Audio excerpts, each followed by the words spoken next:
Most of us salivate at the prospect of enjoying beautiful homegrown Aussie beef. But how often do we think about where it comes from or how it's been produced?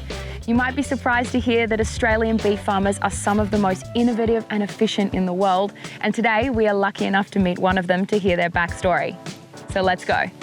Mel, thank you so much for having us here at the beautiful Barfield station. Tell us about the operation that you're running here. Yep, so Barfield's situated in central Queensland. It's a family operation.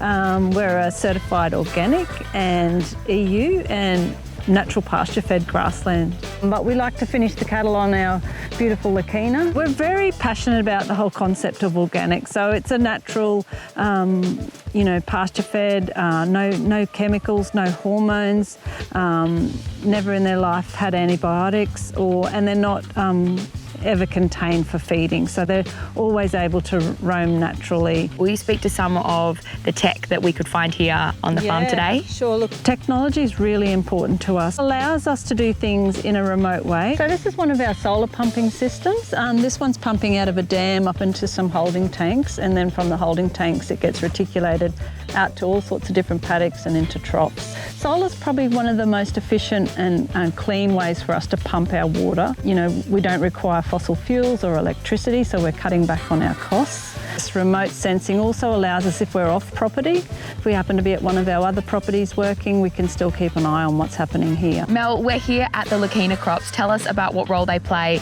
in your operations here.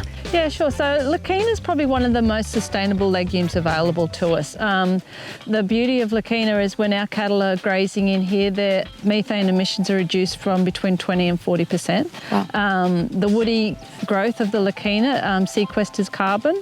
It retains moisture in the soil, which is really good, so that helps with erosion issues and things like that. Mel, tell us about the tech that we can see behind us. Yeah, so this bit of technology here is our automated weather station. So this sends the information direct to my desktop computer. It'll alert me if I need to water the trees, if the soil moisture's dropped enough that, yep, it's time to water. For me, I love the fact that I've got some verifiable data that I can show people. So I'm not just telling them a story. We've got to look forward to the future. How are we going to be here for the long term? And to be sustainable long term, we know we've got to look after our environment, we've got to look after our animals, and we've got to look after our people and our business. So hopefully the actions that we're taking, it will be our contribution. Mel, thank you so much for having us out here at Barfield Station today. It's been great to learn about all the tech and innovation that goes into running your property, and how about that beautiful lunch and this incredible sunset as well. Well, thanks for coming. It's been a pleasure having you here.